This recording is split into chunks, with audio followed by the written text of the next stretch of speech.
Picking up right where we left off in part 1, we've already ruled out every external factor. The charging port is fine, the battery's fine, and the accessories aren't the problem. So at this point, the conclusion is clear. The iPad 10th Gen 4G is suffering from a motherboard level failure. In this episode, we're diving straight into the board. Right now, the behavior tells us one thing. Power is entering the device, but it's not being distributed, and it's not entering the charging path. That means somewhere on the board, a critical component has stopped doing its job.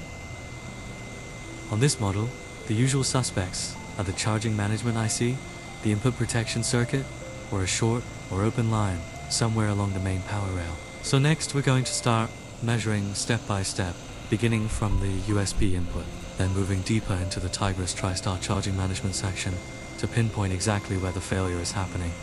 If you watched part 1, you already know. Every measurement from this point forward goes straight toward identifying the real fault on the motherboard. Let's continue. Since this metal shield is soldered down with high temperature lead-free solder, we need to apply some flux and use a blade to carefully pry it open. Try not to heat the coin cell side because the large power ICs there are sealed with adhesive, and too much heat can cause the solder to pop. We'll first use low temperature solder to neutralize the high temperature solder. This makes it easier to reinstall the metal shield later without needing excessive heat.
Since we already saw in the previous video that the shorted line is linked to the CD3217B12 chip, and this chip commonly fails and causes no charging with a voltage stuck below 15 volts, we're going to remove it and replace it directly.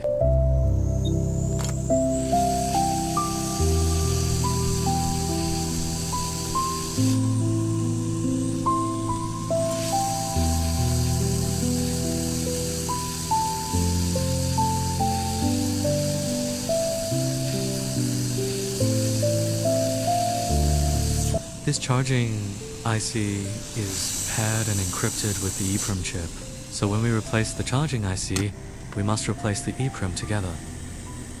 But I did something pretty stupid here, and I'm sure some of you already noticed it. You'll see what I mean in a moment.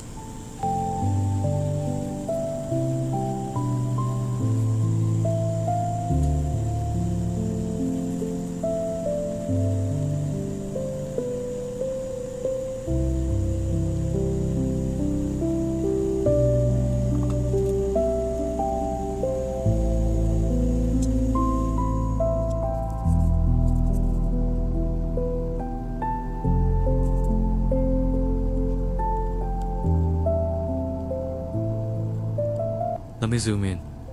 Do you see it now? I stayed silent here for quite a while, because even now, I'm still not completely sure.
pads are cleaned, let's check the fault line again to see if the short is gone. If there's no short anymore, we can go ahead and install the new chip.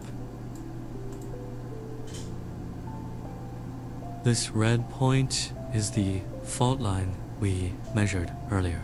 Now we'll use the multimeter to check it again.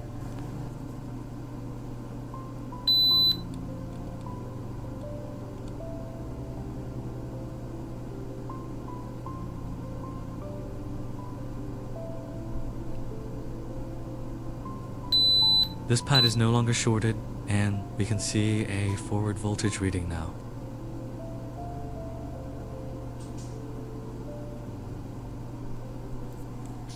We're taking this chipset from a donor board to replace it, and don't ask why. I'm not using a brand new one. You can check the price yourself. It's insanely expensive, and most of the new ones you find online are actually refurbished and not always reliable.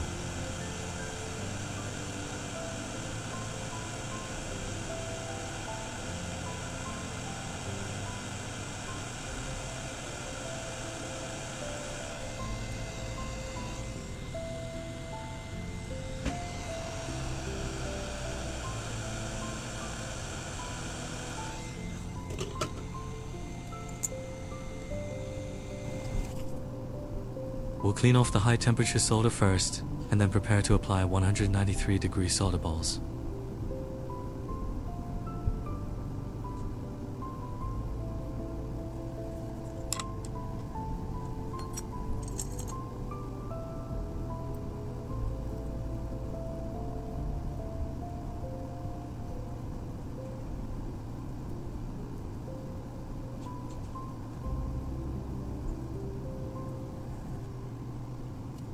Since the solder pads on this chip are irregular and don't follow a standard pattern, none of the universal stencils match it, no matter the size. So at this point, we just have to do it the hard way.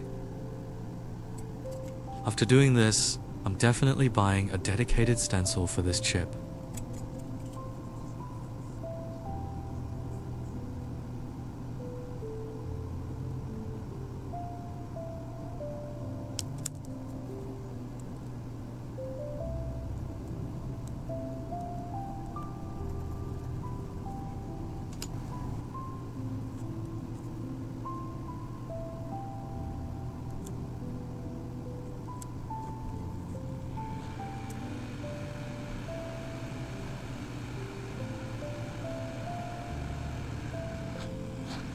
Man, the solder balls turned into a complete mess.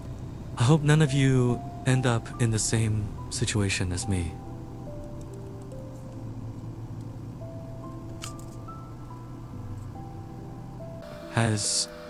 We'd like to take a moment to thank our sponsor, PCB Way. PCB Way offers one-stop services for PCB fabrication, prototyping, SMT assembly, 3D printing, and more. On their homepage, you can use the instant quote tool to get a price right away. Uploading your Gerber files to get a quote is also really easy. Simply open Quick Order and use the Add Gerber file option to upload your design. They auto-detect your PCB size, and you can manually change the dimensions anytime if needed. And of course, you can choose the quantity to instantly get a quote. If you're interested, feel free to check out their website. Has anyone else run into this before? I've tried it a few times, and honestly, it's the best training you can get for both your patience and your sanity.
This is why I always say that patience is absolutely essential in electronics repair.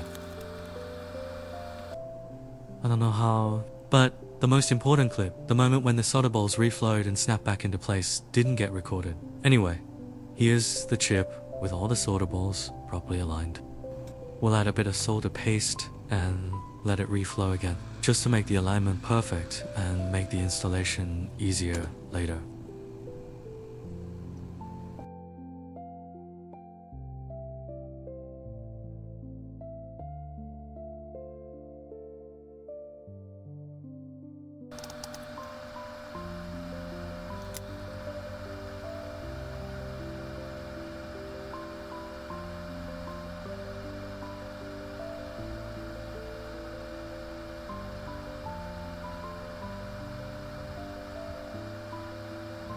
Man, not having the right stencil is really annoying sometimes. Let's just fast forward through this part.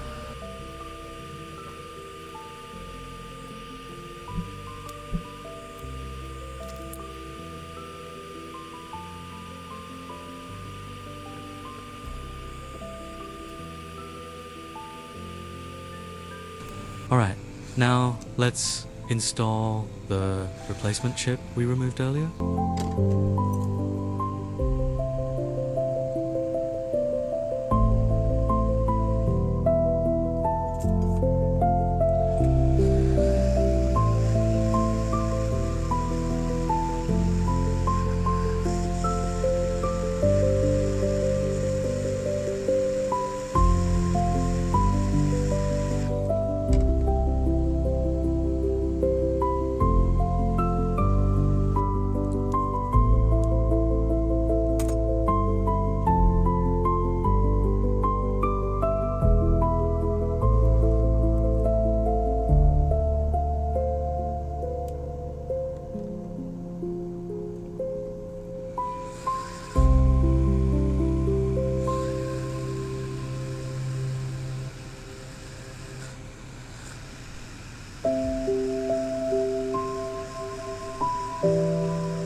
After installing the replacement chip, we'll use the multimeter to check the red test point again and see whether it now shows forward voltage or if it's still shorted. Alright, everything looks normal now. We're getting a reading around 700, which is a very good sign.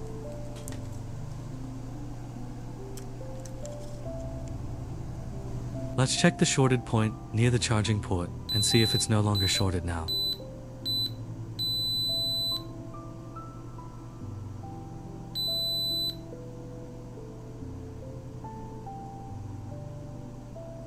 Now it's no longer shorted. That's all for today's video. Hope you found it helpful. Every small detail makes a big difference in repair work. Thanks for watching, and don't forget to subscribe for more tech repair tutorials.